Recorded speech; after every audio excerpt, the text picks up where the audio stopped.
Well, that's a hard act to follow. I don't think I've ever been called a kung fu master before, but I will insist on being called one from here on out, especially by my children, who are not going to believe it. Uh, about now coming on 10 years, maybe even a little longer. I first met Barry, and we uh, had authentically Barry, even longer than I had, come to a very similar place in life, one where we were questioning deeply um, the impact of concentrated corporate power in our country, in the United States, and then world over.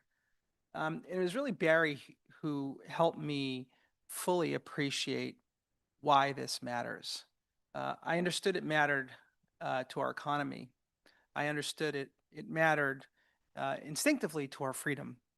Um, but it was Barry who really helped me understand that concentrated corporate power and concentrated political power go hand in hand. And you can't solve one without solving the other. And if we tolerate concentrated corporate power, we will end with concentrated political power. And I'm afraid that's the world as we're beginning to confront it today. Um, I don't, it's kind of cliche to start a talk with quoting a song, and I don't frequently do it, but I can't help myself because there's this refrain that just keeps echoing in my mind. It's a song by Jackson Brown. Probably many of you know, but it's interpreting a poem uh, by a poet, a Spanish language poet, Carlos Valera. And the refrain in the song is, there can be freedom only when nobody owns it. And it just keeps echoing my mind. What does that mean? So I'd like to unpack that a little bit today. Um, and and what it means to me, or what it means to me in this moment, is we have um, crisis. We have a crisis of concentration. We have a crisis of political concentration. We have a crisis of corporate concentration, and we have a crisis at the intersection of political and corporate concentration. So let me unpack that. The U.S. system, when it works, is a mess, but it is a beautiful mess, right? It is a series of collisions of executive power, of congressional power, of judicial checks and balances, of people exercising their rights by voting and democratically electing their leaders. And importantly, in the context of today's conversation, a free press holding all of them to account. It is a beautiful mess. We can't agree, but that's a feature, not a bug. It forces us to fight it out. It forces us to bend to the will of the people. It forces the decentralization of power. Today, in the United States, we are experiencing a crisis of concentration of political power. Our executive branch is increasing its control over government and citizens. It is doing so without the necessary checks and balances from our legislature. It is doing it without the appropriate checks and constraints from our court system. And it is increasingly undermining the freedom of our press to hold it accountable. How does that happen? Well, it happens in part because there's a crisis of corporate concentration. For decades, we saw our businesses and competition erode. We saw the American dream erode, the ability to start a small business anywhere you want in our country or in the world and thrive, to go from something to nothing. We saw wealth inequality give people a lack of the hope that they need and deserve in order to have their own access to the American dream. We saw the erosion of the business models that are necessary to sustain a free and open press. And so what happens when there is corporate concentration is political power is easier to gain. You have no free press or free flow of accurate information or ground truth to determine which way is up and to hold authoritarian tendencies accountable. We see our university systems, our cradle of thought and innovation, under attack. And we see, and this is where the cocktail gets perhaps the most toxic, we see the combination of corporate power kneeling to political power in order to sustain its position. There is no such thing as a benevolent dictator. There's no such thing as a benevolent monopolist. We need competition in our political system through democracy, through checks and balances. We need competition in our corporate system through similar checks and balances, and that's competition. That is when marketplaces hold large corporate entities accountable. When they overreach, when they overstep, there's somewhere else you can go.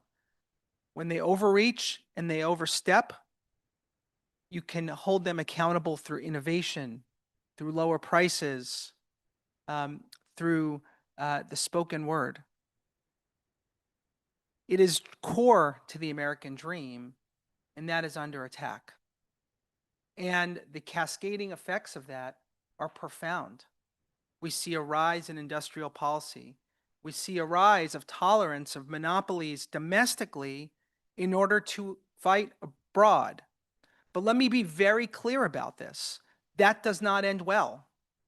We do not need domestic monopolies wherever you live in order to compete more effectively abroad. We are better, we are more competitive, and we are a freer society when competition domestically is our guiding principle, and then we use that to compete more effectively abroad. The way to compete against China is not to be China. The way to compete against China is not to have a planned economy. The way to compete against China is not to have censorship.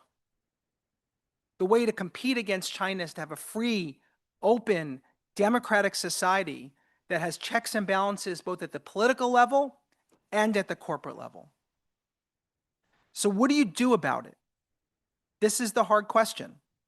I spent approximately almost 4 years in the government facing a crisis of concentration, facing a system that had tolerated consolidation and exercise of corporate power for generation or longer. And the consequences, again, weren't just about prices or innovation or output. Those things all matter. But going back to the conversation that I alluded to with Barry when we started talking about these issues over 10 years ago, it was clear to me that the consequences of inaction went to our very freedom. Because if somebody owns that freedom, you're no longer free. But what do you do when you have such a backlog? The dilemma of how to deal with the enormity of this problem can be paralyzing. And so throughout the day today, we're going to talk about a lot of problems. People are going to talk about solutions. It's important to understand first why it matters. Concentration of power, political or corporate. Remember, plutocracy is its own form of dictatorship. We cannot, should not tolerate it. But I will start with a more pragmatic note, which is do something. Do not let the enormity of the problem paralyze action. Do something. And so when I got into office, There were problems as far as the eye could see. There were too many to deal with. The easy thing would have been to wave my hands and say, we're going to talk about the problem. We're going to complain about the problem. We're going to say it's too far gone and we should just throw our hands up in the air and do nothing. That makes the problem worse. Do something. Bring a case. Enact legislation. Start chipping away at the problem, but do so with a North Star. Throughout my tenure at DOJ, I kept a compass in my desk. And it was a reminder that in a world of politics, in a world of media, in a world of scrutiny, in a world of taking on very powerful interests, it could be really easy to lose your way. And Washington, frankly, as well as the rest of the political world, it's filled with people who get lost in the process, who get lost in the fight for its own sake. But in that kind of world, moral clarity, clarity of purpose, is a superpower. That's my kung fu. And that clarity is, if you care about a competitive economy, if you care about freedom, if you care about the decentralization and deconcentration of both corporate and political power, and the decisions that you make, the actions you bring, the cases you file, are all in service of that very clear, distinct vision, you can make a difference.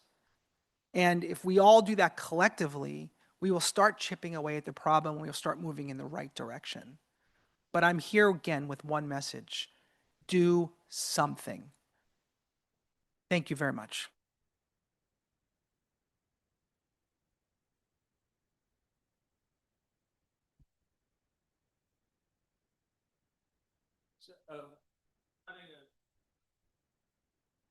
So we're running a few minutes behind, so I'm only going to ask you just a couple questions, and then, and actually, it's really a two-part single question, and you know, in some ways, the ad tech case, you're probably the most important actor in sort of putting that together over time at different levels within the government structure in the United States, starting at the state level.